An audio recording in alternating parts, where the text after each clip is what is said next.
Bom dia, galera. Muito bem-vindos ao Plano de Artista.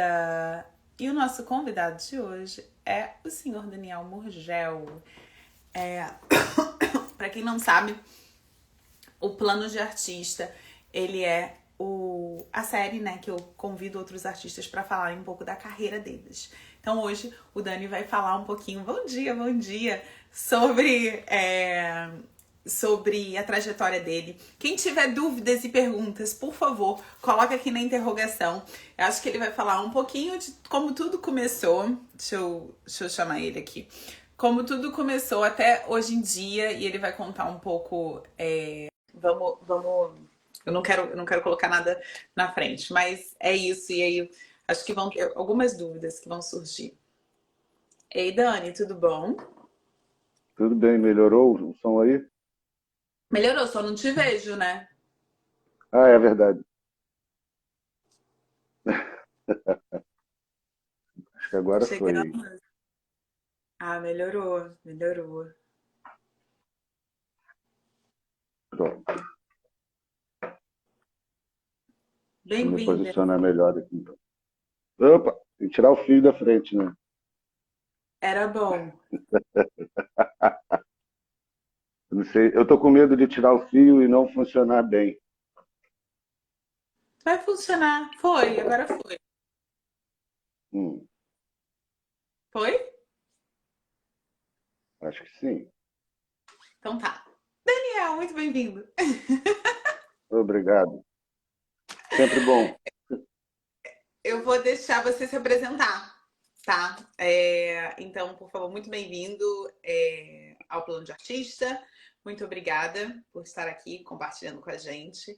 E vou deixar você se apresentar. Se apresenta. Valeu, valeu.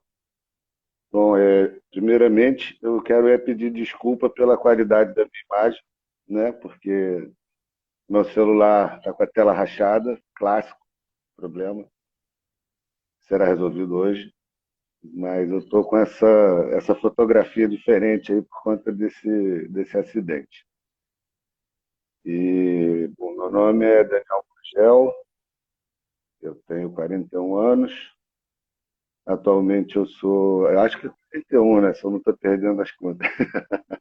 Eu acho que você faz 40 esse ano. E, assim, atualmente eu sou gestores do espaço aqui no Rio, chamado Ateliê Sanitário, que é uma experiência de ateliê coletivo onde não exatamente a gente divide um espaço entre produções individuais, mas também funciona como centro cultural, outras camadas também de atividade, que eu acho que desde que a gente entrou lá em 2006, a própria arquitetura do lugar, a dimensão do espaço sempre chamou muita atenção da gente. Então, no começo, antes de entender exatamente o potencial do espaço, a gente meio que parecia que estava num playground também, né? Porque a gente montou uma oficina, podia serrar madeira, podia construir coisa, fazer bagunça de um jeito que talvez eu pelo menos, tinha experimentado poucas vezes em termos de ateliê. E esse ateliê é a responsabilidade dele com o Leandro Barbosa, tem também a participação do pessoal da oficina do Prelo, tem o Antônio Carlos que trabalha na oficina de marcenaria. Então nós temos assim uma gama de atividades bem múltipla, e outras parcerias que a gente faz também, né? Que eu acho que também com o tempo o entendimento dessa dimensão, desse ateliê, a gente foi percebendo também que a rede que a gente tinha possibilidade de construir a partir dele, também já com as conexões que eu consegui estabelecer em outros momentos da carreira e tudo mais, esse potencial da rede também se revelou muito importante, muito caro para a gente. Então, é algo que a gente também trabalha com muita força. A gente faz o Salão Vermelho de Arte Degenerada. Eu acho que é o momento talvez mais caótico desse lado das redes.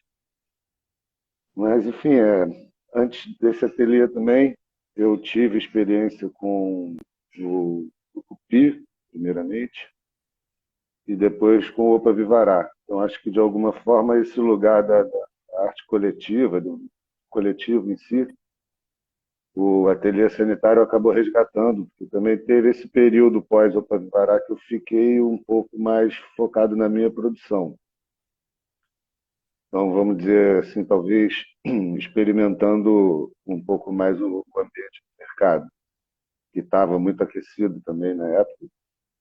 E não sei exatamente se é o termo e se tem muita diferença para hoje, mas sei que antes daquela época, assim, parecia que estava rolando uma espécie de deslumbramento, porque a cena de galerias e de feiras ainda era, assim, estava sendo uma novidade para a gente. Pelo menos para mim parecia uma coisa que não estava rolando antes, começou a rolar com muita força. Então, nesse período também eu fiz exposições em galerias comerciais, em feiras de arte e tudo mais. E eu lembro também que uma parte importante é que os editais, que tinham também muitos editais em Funarte, edital de banco, parece que agora vão começar a retornar. O... Eu usei muito a possibilidade de subir um pouco mais também no mapa do Brasil, experimentar algo ali fora do BH, Rio, São Paulo, e comecei a me inscrever nos editais do Banco do Nordeste, da Fundação Joaquim Nabuco, de alguns lugares mais lá do Nordeste. Então, fui para lá algumas vezes, e eu acho que nessas experiências, além de eu conseguir desenvolver o portfólio, com alguns projetos que muitas vezes eu não encontrava abertura aqui nos museus e centros culturais aqui do Sudeste, e lá eu conseguia mais abertura, ainda que com menos dinheiro, mas eu tinha a possibilidade de executar os projetos. E, ao mesmo tempo que eu desenvolvia esse portfólio, que eu conseguia executar os projetos e tê-los mais palpáveis, era ali também que eu estava começando a construir essa tal rede que depois vai ficar tão cara e importante para a gente no ateliê sanitário. Então, nessas viagens para o Nordeste, o tempo que eu vivi também em BH, em São Paulo, isso tudo foi me conectando a uma galera que hoje em dia é sempre ativada lá na produção do ateliê, principalmente quando o ateliê está nesse lugar de ser um centro de eventos, mais do que o ateliê propriamente. Né? A gente oscila nesse ritmo. Tá, Mas você não sei, falou você acha que eu deveria... tudo, Ah, você conseguiu compilar, tipo, vou compilar todas as minhas informações em, tipo, 10 minutos, em 5 minutos, é isso.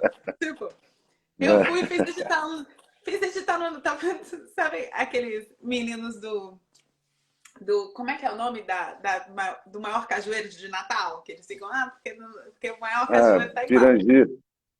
É, É o Cajueiro de Pirangi, sim. bom, eu acho que tem algumas coisas aí que você falou. Eu vou pegar algumas, pensar e aí você rebate. Então, não só, tipo, você começou nesse lugar coletivo, então você. Eu não sei se vocês fundaram o grupo. Bom, o Grupo Pi virou Opa Vivará, né? Para quem não conhece Foi. o Grupo Pi, ele era um coletivo. Ele era um coletivo de artistas que, bom, faziam proposições. E aí o Grupo Pi ele vira o Opa Vivará, então desde o começo você tem esse lugar da coletividade. Quando você vai, então, procurar oportunidade, começa a trabalhar no mercado, e aí você está falando de um mercado que realmente estava aquecido, porque se a gente pensa que o mercado de 2006, né, que você entrou, 2006, Por aí. 2008, a gente tem uma ascensão econômica no Brasil e que as pessoas estavam, a época que eu entrei, que as pessoas estavam comprando sim muita arte. Então, sim, o mercado de galerias, o comercial estava aquecido. Óbvio também, ao mesmo tempo que o Grupo Pi e o Opa Vivará estavam acontecendo, esses editais, os novos editais, né, que você dava uma contribuição. Então, esses editais foram muito escritos pensando nesses coletivos também. Então, de certa forma, estava tudo acontecendo ali para o edital da Funarte, que tinha naquela época, que acho que foi 2000 2004, não sei se é 2006, não sei quando eu estou no Funarte. Enfim, alguns artistas também em cargos públicos, né, que também começaram a favorecer esse mercado. E o mercado de galeria realmente ascendendo, porque o mercado de galeria antes no Brasil não era nada. A gente só pensa num sistema, né? Num sistema. Talvez, não é que não era nada, mas assim, não era. Tinham poucas galerias. Aí a gente começa a ter mais galeristas que estão ali colocando, porque mais pessoas estão, de certa forma, comprando arte, né? Então, outras. A gente começa a ter lá para. Não, um pouquinho antes de 2000, então as galerias antigamente trabalhavam com vários artistas, assim, ninguém representava artista. Então, a partir dessa época, eles começam a representar artistas. E aí, essa ascensão das galerias. Então, voltando, tudo. Você você fez faculdade de artes visuais? Fiz. Fiz por 850 anos na FRJ. Mentira, foi só 16. Eu entrei pela gravura, que assim, também acho que ali antes do interesse em estudar arte ou me dedicar a essa atividade, eu sempre tive muito próximo do desenho, ali, de várias formas eu sempre tive interesse na prática do desenho. Então, quando eu entrei para a faculdade, a minha ideia era ser cartunista. Eu queria trabalhar em jornal fazendo charge política. Então, assim, completamente alienado dos conceitos de que seria, por exemplo, gravura. Para mim, gravura era um tipo de imagem, eu não sabia que era uma técnica. E quando eu me inscrevi no edital do vestibular lá, eu coloquei que eu queria fazer gravura, porque eu acho que eu não estava totalmente errado, porque no final ela tem a ver com a imprensa mesmo, né? Nesse lugar também que me interessava da charge política, mas eu estava achando que era uma faculdade onde só ia ficar praticando desenho, né? Não entendia mesmo do que se tratava. Então eu entrei pela gravura e lá dentro eu comecei a me interessar também pelo fazer um pouco mais voltado mesmo para o trabalho autoral, mais poético. Tinha aquilo que eu estava aprendendo ali na faculdade, a observar que também não fazia parte da minha vida. Mas aí eu lembro também que tinha uma galera muito enciclopédica, que acho que tinha uma geração muito interessada ali, na época que eu fiz a faculdade, na época que eu entrei. Então, figuras como Pedro Varela, o Hayek, eu acho que eram figuras que eram cheias de referência e traziam. Aí foi mais ou menos ali também conhecendo a Júlia Tcheco, a Joana Tcheco, aí foi, enfim, foi juntando a galera, Daniel Toledo. Ali começou a surgir um pouco dessa. Foi dentro da faculdade que começou a surgir a vontade de construir, pra promover os eventos para a gente pudesse mostrar o nosso trabalho.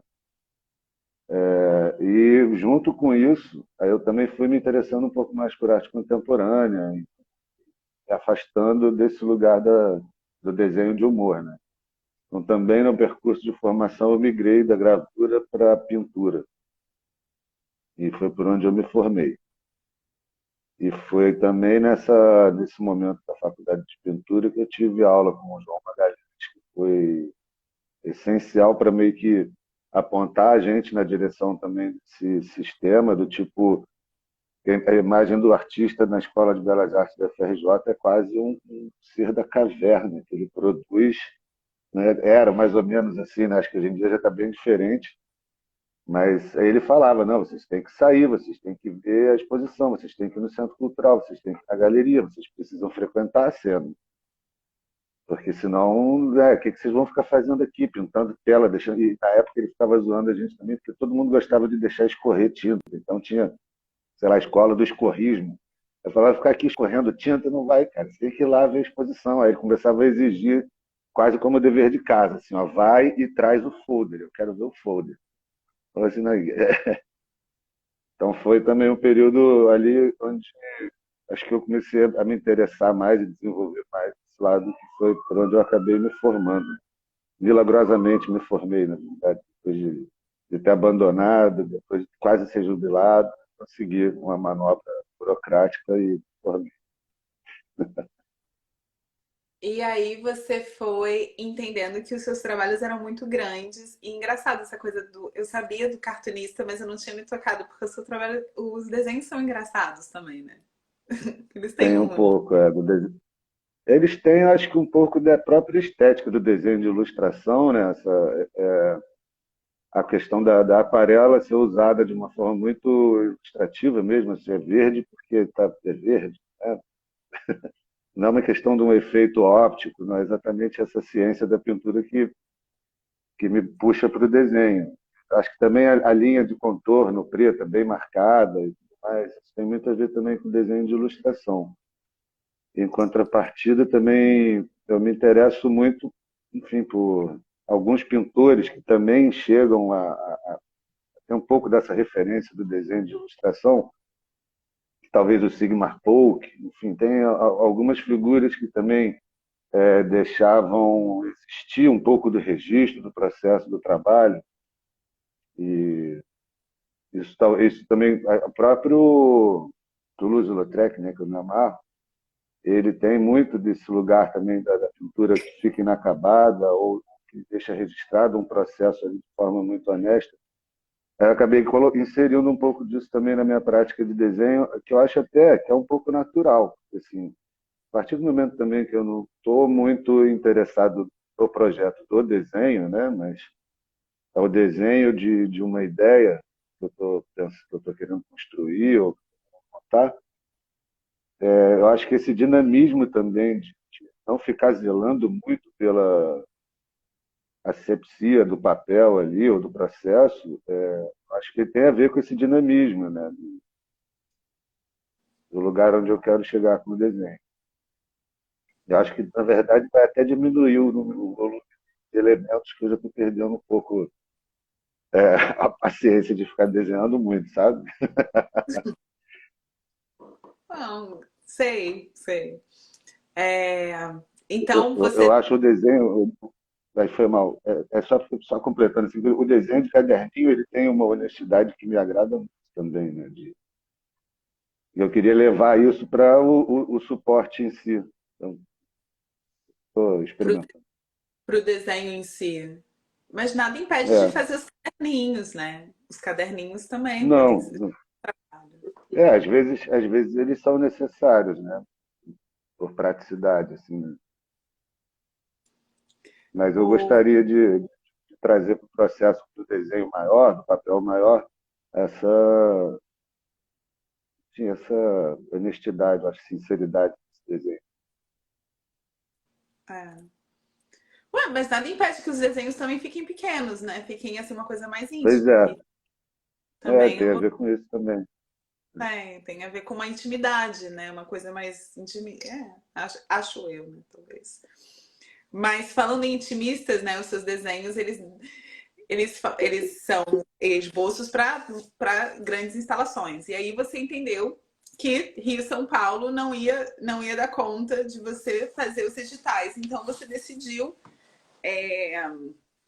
numa questão de até para entender as oportunidades que você tinha como artista, começar a aplicar para editais em outros lugares que tinham talvez mais capacidade, não é capacidade, talvez que os trabalhos ficassem mais viáveis, então, dessa forma, tinha mais espaço para isso.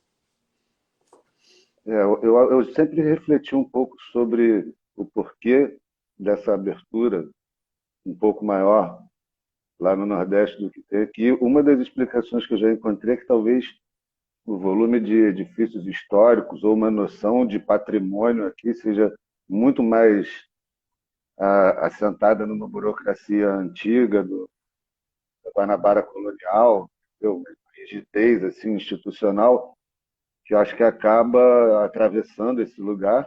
Então, quando eu chegava com um projeto que às vezes envolvia, sei lá, 1.000 litros d'água, 500 litros d'água, essa imagem já causa um certo desespero, né? Nossa, vai inundar a minha sala. Então, assim, eu sempre fiquei imaginando que assim, esse processo de montagem um pouco mais construtivo, um pouco mais sujo, ele não encontrava muita recepção aqui. Em contrapartida, lá no Centro Cultural, por exemplo, do Juazeiro do Norte, a primeira vez que aceitaram um projeto meu lá foi o da série Piscininhas, que são 3 piscininhas diferentes, que tem uma referência mais de arquitetura de canteiro de jardinagem, mas com imagens de inundação, né? E eu mandei para lá o do telhado, e assim que eu cheguei eu descobri que era no quinto andar. Assim. Então eu acho, eu já falei, cara, maneiro, a galera não tem medo do projeto mesmo. Mas tudo bem, tivemos que subir todo o material de elevador, fazer a missão um pouco mais árdua, mas eu senti ali uma abertura maior para o risco de se construir a peça. Assim. E isso também acompanhou em outros lugares. E o que eu acho interessante é que, sei lá, quando eu fiz na Fundação Joaquim Nabuco, ou no Cariri, ou em Souza, o que acontece também é que depois eu tenho registro disso e de alguma forma vira prova de que é possível. Então eu também acho que acaba depois abrindo um pouco mais a mente de outros espaços que também começaram a aceitar. Né? Já estava lá registrado e não deu nenhum chabu gigantesco, então talvez dê para fazer, né? Não, mas isso foi isso que você falou, né? Quando você foi criando o portfólio, né? E exatamente, se você já tem um registro daquilo, se aquilo já foi colocado em algum lugar, você começa, tá bom, então isso vai te possibilitando também experimentar mais com o trabalho, né? Quais séries? Porque se Sim. você a piscininha, eu não sei, foi a primeira vez que você fez a piscininha lá ou não? Você já tinha feito Não, foi a primeira. o projeto? Na verdade, assim, eu não lembro, mas acho que a primeira que eu construí mesmo foi acho que foi em BH, na Galeria Murilo Castro. A segunda acho que foi, aí eu já não lembro se foi a do MAN ou se foi a do Cariri. Mas não, na verdade, a primeira de todas, agora sim, foi Fundação Joaquim Nabuco e foi Sombra e Água Fresca, e foi em 2008. Então, Foi em foi, 2008 que eu fiz. Foi essa. foi essa? E aí você, Foi, né, foi a primeira vez foi, que foi você Recife. viu acontecendo também. Mas assim, a piscininha, porque a série piscininha são 3 peças específicas. Acho que a primeira instalação mesmo, que também envolve água, também envolve um pouco de fundação, e depois aqui acabou decorrendo essa outra série, foi a Ilha. A Ilha é de 2006, o projeto, o desenho, e eu consegui construir ele pela primeira vez em 2007, no Salão de Abril, em Fortaleza. Então, eu acho que tem também, acho que talvez ela seja a primeirona. Aí depois veio Fundação Joaquim Nabuco, aí depois veio Mãe BH e depois veio Cariri. Foram as piscininhas, e aí acho que a última, aí depois eu fiz também com essa coisa da inundação e alvenaria, eu fiz na Sé Galeria em São Paulo, e aí eu fiz em Souza também, o Máquina de Chover no Molhado, que depois virou o pensamento para a instalação que eu fiz no mar em 2019 também, que também era uma inundação. Virou, É, foi inundação. inundação. Ele tem imagem dessa instalação, tá tudo no Instagram dele. Tudo, tudo, tudo. Todas É, as instituições, todas as obras, todos os desenhos. Todos os desenhos? Não tem sei se bastante todos. coisa. Mas Todos tem todos. não, não.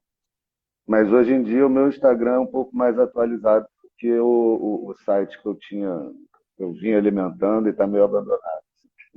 É, um site que não dá para ver. Mas tudo bem. Ah, não é tanto assim, vai. Ô, Ele é Dani, bonitinho. Ah, ele é bonitinho. E aí, quando você entra, porque assim, eu acho também que uma coisa é bom da gente falar aqui, porque você é um artista, assim, que fez todo o rolê comercial de galerias e que ao mesmo tempo foi entendendo o seu trabalho, até porque o seu trabalho é muito grande, né? Como esse lugar também de coletividade, de encontrar pessoas, de trazer pessoas para dentro do ateliê. Quando você aluga o ateliê sanitário pela primeira vez, você já imagina ele, tipo, era para ser seu ateliê que você tinha que ser de casa, mas você já imagina ele como um coletivo, como um lugar onde você queria fazer coisas. E você expande o seu trabalho, né? Não só porque aí depois o ateliê sanitário vai ter suas próprias ações, mas o seu trabalho não só para o fazer artístico, mas como esse outro espaço também, porque o seu trabalho é sobre arquitetura, sobre se encontrar nos espaços, né? Não se encontrar, mas assim, construir, né? Melhor construir. Gostou dessa palavra ou você É. prefere outra? Não, eu adoro construir. E aí você vai para o ateliê sanitário, então. Então, você fez assim. Você não escolheu, tipo, só o caminho comercial, só o caminho galeria. Óbvio que você se faz, então, no caminho institucional, porque era a opção para você fazer as instalações. E aí você vai pelo caminho comercial, mas ao mesmo tempo você tem outro caminho que é o do ateliê, que é um caminho como se fosse independente. Então, como é que é isso? Como é que foi? Olha, então, eu acho que, assim, primeiro existe talvez esse lugar que ficou meio preservado lá no do Opa do Pará, que é, assim, para mim, o lugar do coletivo também passa um pouco por um laboratório experimental, no sentido de, eu lembro que na época, por exemplo, quando eu era bem mais novo, no comecinho, a ideia de produzir os eventos para que a gente pudesse mostrar o nosso trabalho era porque o próprio sistema também, para receber os trabalhos, ele vira uma espécie de checkmate, né? Porque assim, você precisa ter portfólio, você precisa ter currículo. Mas se você ainda não fez nada, como é que você faz o portfólio, o currículo? Então, como é que entra no esquema, no sistema? Então ficava esse problema técnico, né? E aí a proposta. Então, assim, se não tem nenhum lugar querendo receber meu trabalho, eu vou inventar esse lugar e vou fazer o meu trabalho.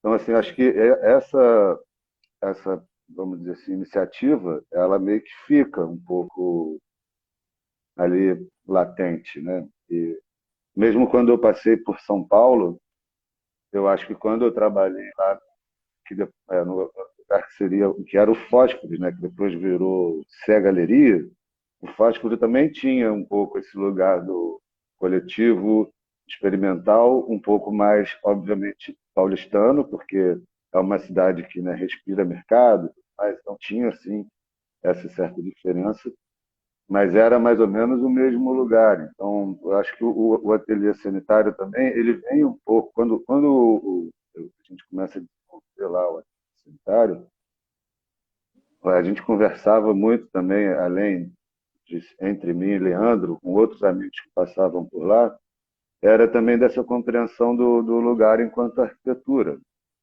Porque se, por um lado, a gente fica projetando os objetos a serem construídos para disposições, é de que forma que o nosso pensamento também é afetado por um lugar que já está pronto. Ele já existe, já é um caixote, né? Precisa entrar lá e ativá-lo de alguma maneira. Então, assim, obviamente também não era um projeto pronto que aconteceu de uma hora para outra, mas eu acho que essa intenção, de alguma forma, ela já estava ali. E ela foi amadurecendo, né, com o tempo, e eu acho que ela foi também ganhando potência durante, sei lá, os anos de pandemia e também de, enfim, políticas públicas completamente contrárias à cena cultural. E a gente teve que reforçar a postura do ateliê enquanto proponente de situações também, né? Então, acho que tudo isso acabou meio que colaborando de alguma forma para o lugar que a gente está hoje, né? De ser, às vezes, um centro cultural, às vezes, tipo, agora a gente está fazendo uma exposição de residência artística. Daqui a pouco essa exposição vai acabar e provavelmente a gente vai entrar no modo ateliê novamente por um tempo.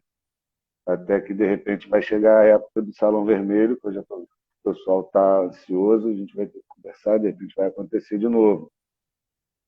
Então, eu acho que isso de alguma forma, também tem a ver com muito do que era conversado na época do Opa Vivará, que a gente tinha eu acho que estava talvez um pouco mais na moda também, mas o Hacking Bay era uma referência conceitual muito forte para essa cena de coletivos, né? Então, assim, aquele texto de zonas autônomas temporárias, ele fala o tempo todo dessa condição, né, de mutabilidade, de dinamismo, que você precisa, de repente, montar essa cena, essa provocação, e depois desmontar e depois remontar em outro lugar, porque se ela ficar perene, ela tende a perder força e ficar, né, monótona.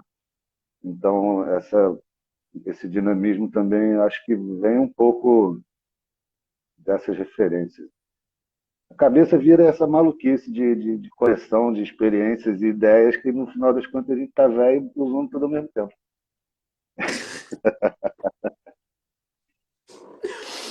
E conta um pouquinho agora do ateliê, como que foram esses projetos, quais projetos vocês estão fazendo, como estão se dando esses projetos, quais são os seus planos? Os planos você já falou um pouquinho, sim, vai ter salão vermelho, óbvio que vai ter salão vermelho.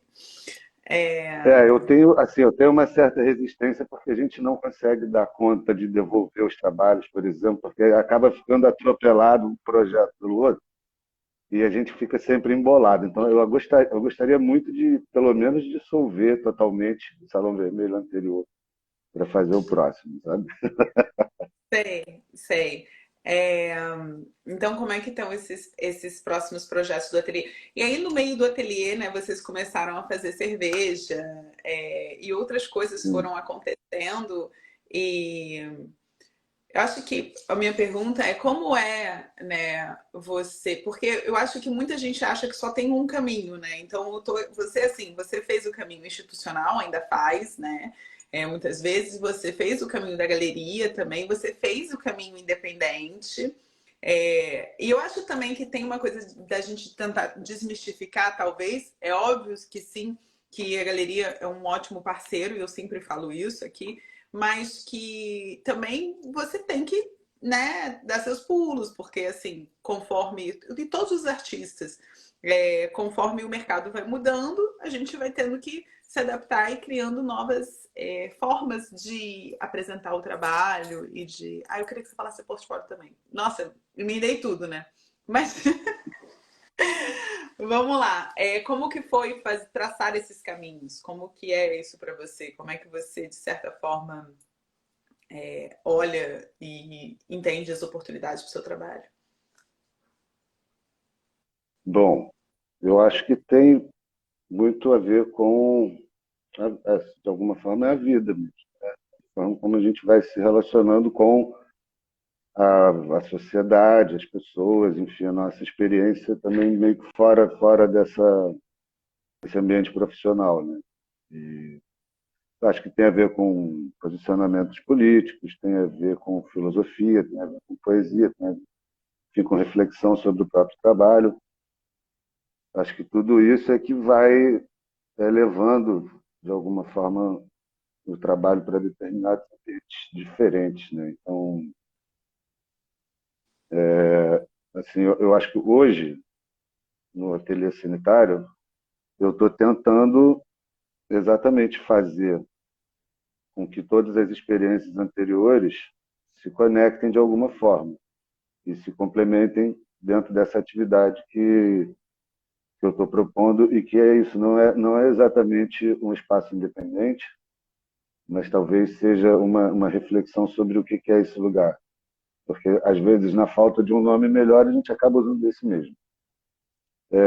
Dentro do, né, dentro do ambiente de ateliê mesmo, de produção de arte ou de reflexão sobre arquitetura, eu acho que também chega ali na forma como eu lido com o espaço e com as redes, e com o meu próprio trabalho também vai se adaptando, eu não diria transformando, mas assim, tem materiais, por exemplo, que começam a aparecer mais no meu trabalho só depois do ateliê, como esse ambiente da marcenaria. Eu acho que antes eu estava muito voltado para a parte da construção mesmo, alvenaria, e que tinha a ver com o fato de eu não ter um ateliê com disponibilidade de experimentar a construção no cotidiano. Então eu desenhava muito no ateliê, mais do que produzia peças. Essas peças elas normalmente aconteciam no ambiente da exposição. E isso vem com uma referência também muito forte do ambiente familiar, né? Meu pai ser arquiteto, meu avô também é arquiteto, acho que esse canteiro de obra sempre existiu também como referência. E nessa época que eu não tinha a possibilidade de ter um lugar de experimentação de construção mesmo, eu meio que funcionava também parecido com a proposta do meu pai. Projetar e construir no terreno. A alvenaria era a referência principal também do tipo de construção. Então, quando eu chego no ateliê, a gente tem em volta da. Na época, o prédio ainda estava sendo construído e a gente tinha muito descarte de material pela rua. E uma das coisas que a gente fez foi selecionar madeiras melhores, assim, não exatamente madeiras de lei, não era exatamente isso, mas às vezes a gente achava também, por conta das demolições de casa e tudo mais, achava lá pinho de riga. Maravilhoso, estava sendo jogado fora. Mas a gente foi coletando essas madeiras. E aí o trabalho também da marcenaria, do mobiliário, ele começa a aparecer muito mais no meu cotidiano, né? Na forma como pensar meu trabalho. Assim, tem muito, eu acho que dessa compreensão de que talvez o trabalho seja também um veículo de pensar sobre o cotidiano, sobre a vida, sobre, né? Ele talvez, assim, tudo bem, eu acho que é importante ter o lado profissional do trabalho, mas talvez esse lado um pouco mais filosófico também, ele seja, eu acho um lugar bem interessante, assim. Quando consegue transformar ele em dinheiro, é melhor ainda. Mas acho que tem a ver com isso. É uma forma de, sei lá, do pensamento de não sei se eu definiria assim, mas uma arquitetura expandida, então, não sei, Sim, mas, né, por aí. Não sei se eu é. respondi tudo porque você me fez um monte de perguntas na minha. Ah, eu sei, desculpa, até me perdi nas perguntas, mas é, o que eu queria também saber do trabalho, assim, quais são os próximos projetos, assim, se você Ah, já. sim. Mas eu. A gente falou da cerveja também, né? Ah, é a cerveja, conta da cerveja, então. Não, porque eu acho que exatamente Não, essa arquitetura, talvez, não sei se é exatamente arquitetura, porque a arquitetura, né, é expandida, mas a arquitetura é todas as formas de arquitetura possível, né? E aí quando você pensa que a arquitetura ela está de certa forma ali a serviço da sociedade, da vida, né? E aí o trabalho também acaba ficando nessas relações e aí pensar o trabalho filosoficamente e como um veículo de colocar de colocar essas ideias, né? E de fazer o outro refletir, como o banco, como é que é? O banco dos egoístas e outros Banco dos mil, Egoístas. mil outros trabalhos. Então, é legal isso, é interessante. O, a poesia por trás do trabalho. Mas Sim, não era isso que a gente estava falando, era exatamente esses outros caminhos que o trabalho vai te levando. E que isso também faz parte do seu trabalho. sim, faz bastante, né? Acho que as referências sempre são as andanças ou as memórias. Eu acho que talvez escolher a arquitetura como suporte, inclusive, tem a ver com isso, porque é uma memória afetiva. E eu acho que também quando você olha para as possibilidades de fazer, eu poderia, sei lá, pintar, né? Ser pintor, mas não sei, eu acho que tem também essa arqueologia do meu próprio passado na hora de escolher como apresentar essas imagens. Acaba, eu lembro que teve um momento que assim, eu percebi que essas coisas estavam começando a aparecer muito no trabalho. Eu pensei, mas será que eu deveria editar isso e tornar isso talvez um aspecto mais profissional, mais frio? Ou deixa rolar, sabe? Deixa rolar porque é isso mesmo. Então eu fui mais no caminho do deixa rolar porque é isso mesmo. Sente que é mais gostoso e fui deixando o trabalho acontecer nesse ritmo também. Mas é, eu não sei, eu acho que o trabalho tem essa mudança também, né? Acho que em alguns momentos eu estou muito mais ativo no ateliê enquanto ateliê e outros eu estou mais numa situação de produtor cultural. E hoje em dia eu entendo que as, as duas coisas são o meu trabalho. E também começamos a fazer cerveja como uma forma de todo evento no ateliê, assim como acho que na maioria das galerias, tem cerveja. Aí você tem lá as marcas que adotam esse lugar da arte, que é interessante o marketing delas, então esses eventos sempre têm as mesmas marcas de cerveja.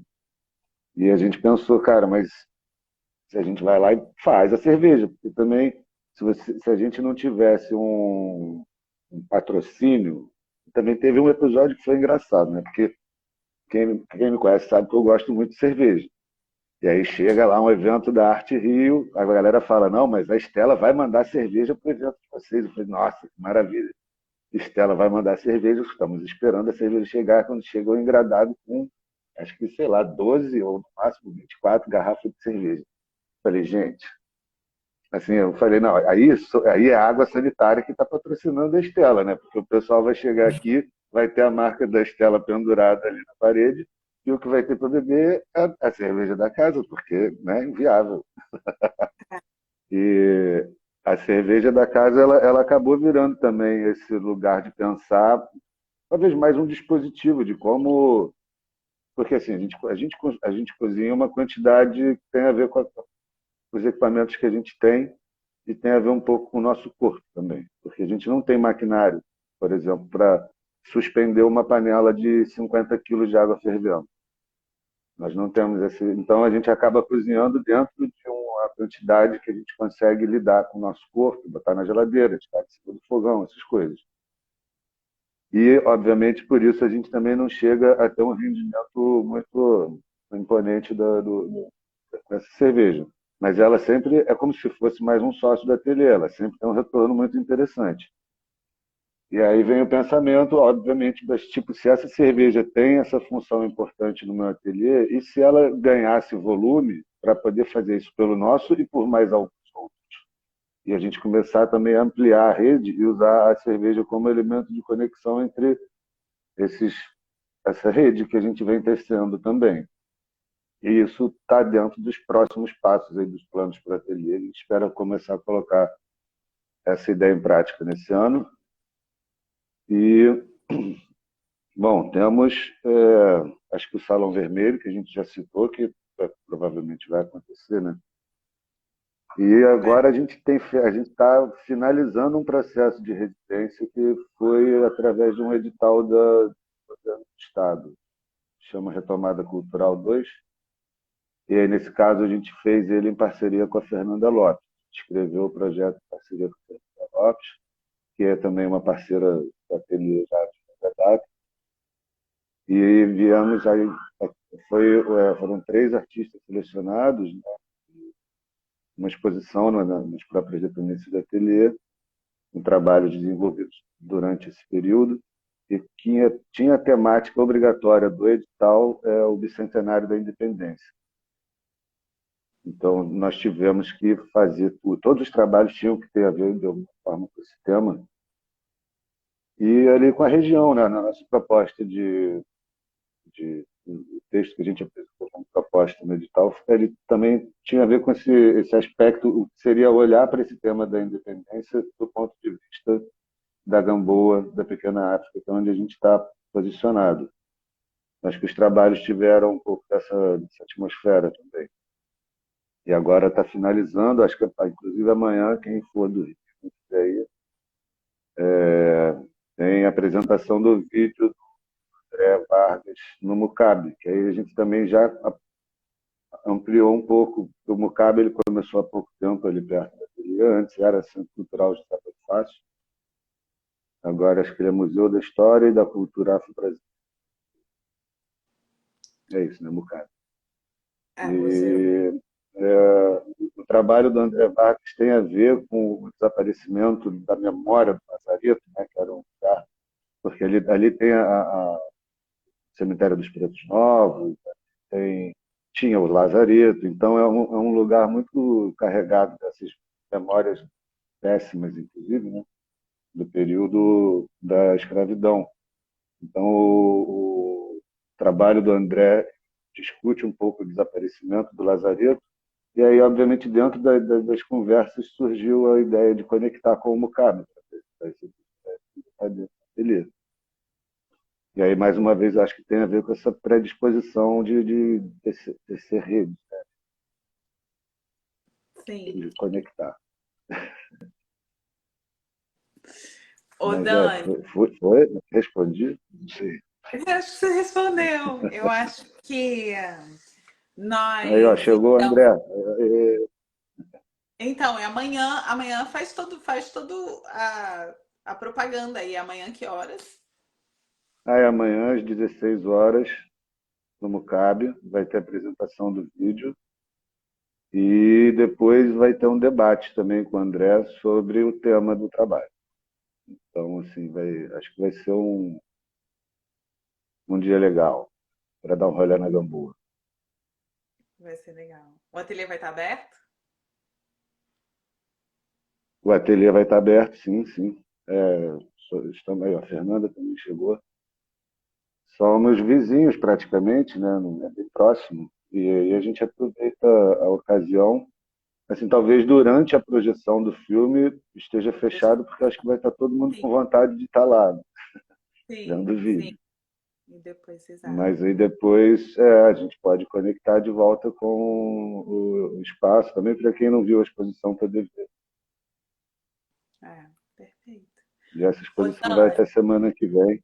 Oi. Vamos. não, não, fala até semana que vem. Conta do. Fala. Não, é porque a exposição em si chama Margens Plácidas, né? Eu falei lá do edital e tudo mais, das parcerias, mas ela chama Margens Plácidas e ela funciona de forma por agendamento, através do nosso Instagram, do Período Sanitário.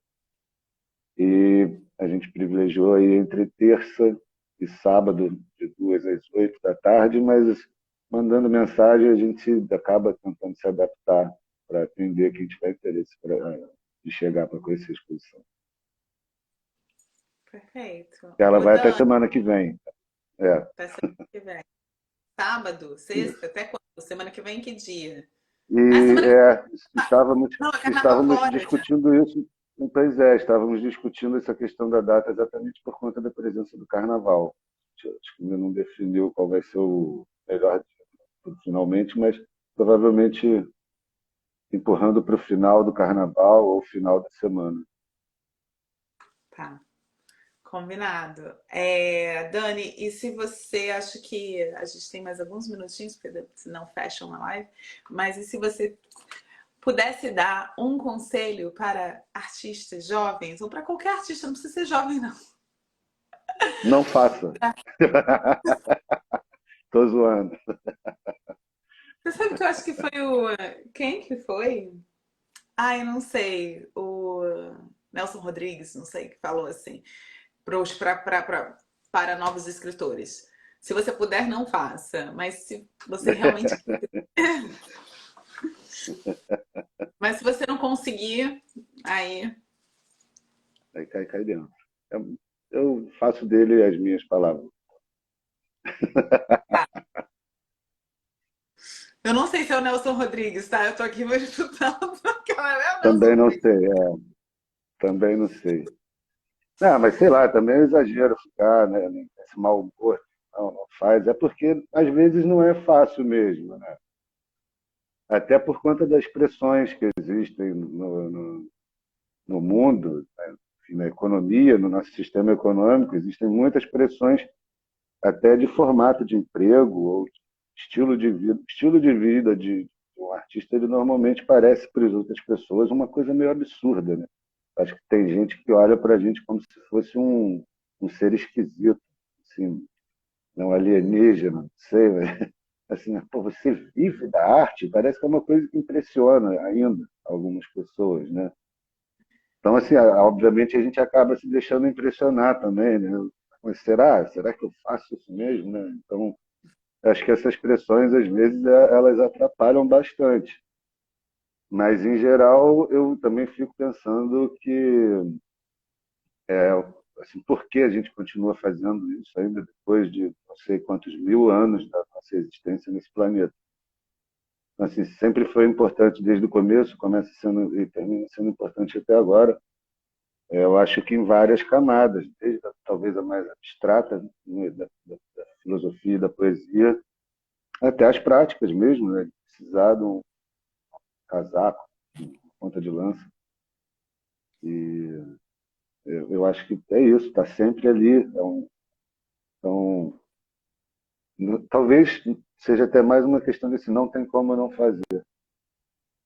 Mas é isso. E só aproveita para pensar. Né? Tá, esse é o conselho. Gostei. É, Aproveita pra pensar.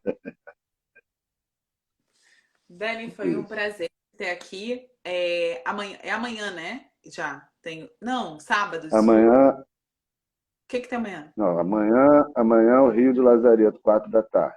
É o E vídeo do André Vargas, lá no amanhã, Mucado. É. André Vargas. E até semana que vem tem a exposição. Quem quiser, é só mandar um oi no Ateliê Sanitário. Aí, assim, acho que se eu deixei passar batido alguma coisa também, lá no nosso Instagram tem várias informações também que a galera pode checar, né? Acho que eu esqueci de falar, por exemplo, da parceria com a galera da Uninc. Foi maneira, Ping Nuca Sinupong, né? Passou batido do nosso assunto aqui hoje, dei mole, mas a gente Passou tem informação lá no nosso feed. isso. E tem também como vai se inscrever para o Salão Vermelho, né? O Salão Vermelho é uma chamada aberta para Ah, isso artistas. normalmente é através do Instagram mesmo. Então, sigam o Ateliê Sanitário e se tiverem mais dúvidas, Daniel Burgel também. É isso? Sempre um prazer trocar ideia. É um prazer. Muito obrigada por estar aqui, por ter compartilhado essa sua experiência com a gente. Obrigada, Valeu. Dani. Obrigado. Até. Agradeço e também todo mundo que ficou aí ouvindo. Demais. Valeu, Obrigada, gente. obrigado.